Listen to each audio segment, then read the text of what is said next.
Saya masih agak heran, kenapa game yang akan kita bahas hari ini banyak peminatnya? Apakah ini adalah salah satu definisi game untuk para nerd?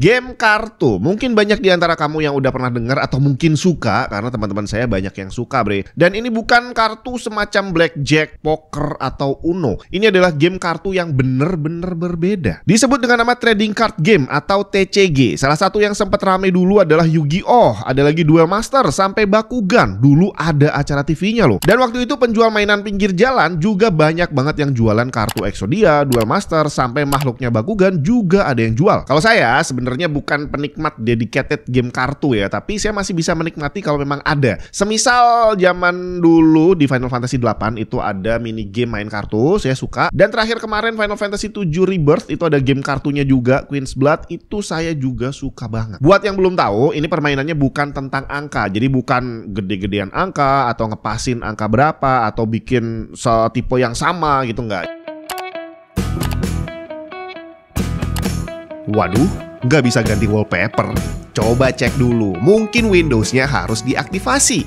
Pengen aktifasi Windows original dengan aman? Cek cdkeysales.com. Gunakan kode voucher TNT untuk dapat diskon tambahan. Bayarnya gampang bre, bisa pakai OVO atau GoPay. Setelah pembayaran, kamu akan dapat serial number yang bisa langsung digunakan untuk mengaktifasi Windows kamu. Kalau ada kendala, bisa langsung chat customer service di websitenya yang akan siap ngasih solusi. Mau cari game atau software original lain juga ada di sana. Selengkapnya cek link di bawah. Sekarang udah aktif, bisa nih pakai foto telanjang buat jadi wallpaper. Jadi gamenya kurang lebih kayak gini. Saya tunjukin kartunya ya. Ini adalah kartu koleksi yang ceritanya ada di antara ini harganya mahal gitu ya. Oh, ada karakternya tuh. Terus ada lagi di sini ada attack-nya berapa, ada defense-nya berapa. Terus jenisnya juga ada banyak banget. Yang suka Miku ada juga. Nah, ini juga ada nih. Ada 8.500, 3.000 gitu ya. Nah, jadi ceritanya secara singkat aja sih ya. Jadi permainannya itu adalah battle sebenarnya antara kartu A dan kartu B. Jadi kalau misalkan ini saya keluarin kartu, attack-nya 2.100, defense-nya 3.000. Terus yang ini diserang pakai yang satunya. Ini attack-nya 2.400, defense 1.800. Ya udah, ntar siapa yang menang, gitu aja sih.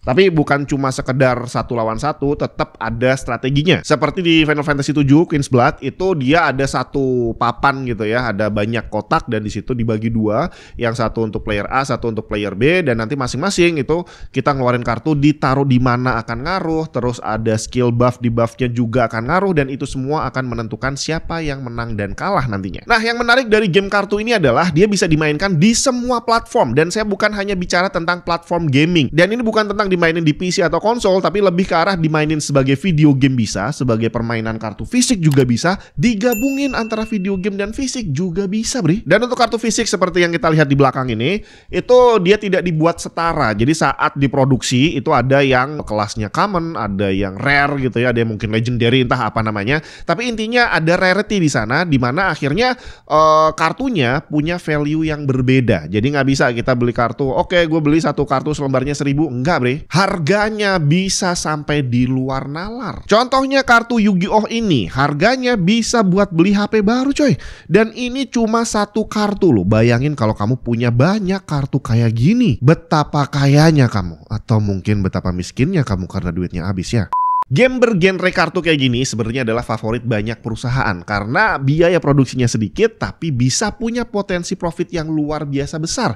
Mau dalam bentuk video game ataupun dalam bentuk kartu fisik, semuanya punya potensi yang sama. Gimana enggak? Lu nyetak kartu biayanya sedikit tapi bisa dijual mahal. Bahkan semakin sedikit kamu nyetaknya, dianggap sebagai barang langka, harganya bisa semakin mahal juga. Dan pada prakteknya keuntungan yang didapat sama perusahaan-perusahaan ini bener-bener gede, bre. MTG yang udah dibeli sama Hasbro yang setahu saya adalah perusahaan mainan di Amerika, di awal tahun 2000-an aja udah bisa mendatangkan keuntungan 725 juta US dollar dari jual Magic the Gathering setelah akuisisi tentunya. Dan seperti tadi udah disebutkan, semakin terkenal gamenya, semakin bisa jadi duit dari jalan manapun. Dibikin fisik laku, dibikin video game laku, dibikin anime laku juga. Pokemon TCG, Digimon TCG, Yu-Gi-Oh adalah beberapa contohnya. Kalau yang dijadiin game konsol yang sempat rame dulu ada Yu-Gi-Oh The Forbidden Memory Stories, terus ada Digimon Digital Card Battle, SNK Card Fight, dan banyak lagi lainnya. Kubu merah semakin mengejar bre. Asus Prime Radeon RX 9060 XT 8GB OC Edition, 3 fan tapi tipis, cuma 2,5 slot. Masih tetap adem dengan axial tech fans untuk airflow yang lebih besar dengan daya tahan fan lebih panjang berkat teknologi dual ball bearing. Dilengkapi dual BIOS switch untuk mengganti antara mode silent dan performance. Gratis 1 bulan Adobe Creative Cloud untuk setiap pembelian GPU ini. Yang malas searching langsung check out aja, linknya ada di bawah.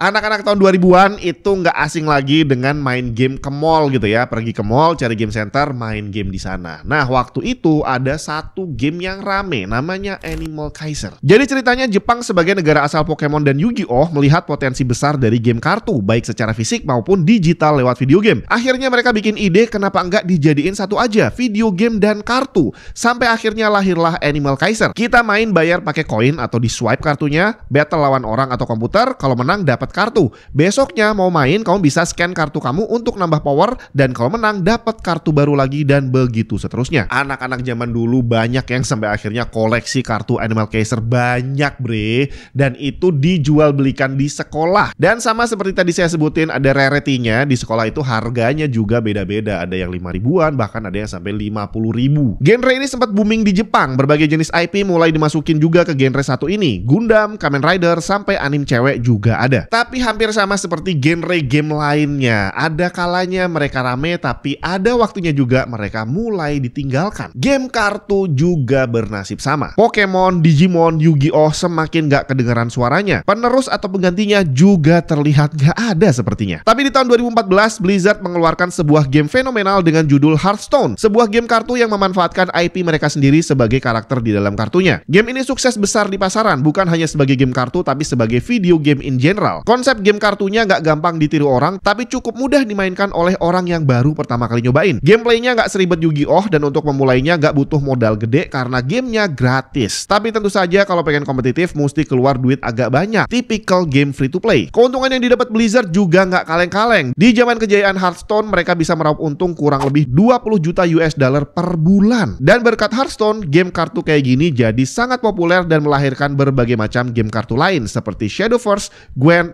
Legend of Runeterra, sampai Marvel Snaps. Tadi sempat disebutin juga bahwa game seperti ini adalah favorit para perusahaan karena bikinnya gampang, profitnya bisa gede. Saking gampangnya, iya kalau kamu punya uang lumayan banyak, bisa aja kamu bikin game hanya untuk sekedar mengeruk keuntungan sesaat. Masih ingat gak zaman boomingnya cryptocurrency dan NFT? Jadi waktu itu banyak banget orang bikin gambar gak jelas terus dijual, ternyata bisa laku sampai puluhan sampai ratusan juta dolar. Nah, genre game kartu saat itu gak lepas dari target NFT. Salah satu game yang lahir dengan konsep blockchain dan NFT adalah Axie Infinity. Game dengan rasa Ponzi yang kental, di mana player lama dibuat mencari player baru untuk membeli NFT mereka, dan begitu seterusnya. Promosinya tentu saja adalah bisa dapat uang lewat main game NFT. Kita tinggal main, jual kartu, dan udah dapat duit. Tapi ya itulah hasilnya, skema Ponzi yang bisa dapat banyak cuma yang awal main doang bre. Dan akhirnya video game yang seharusnya menjadi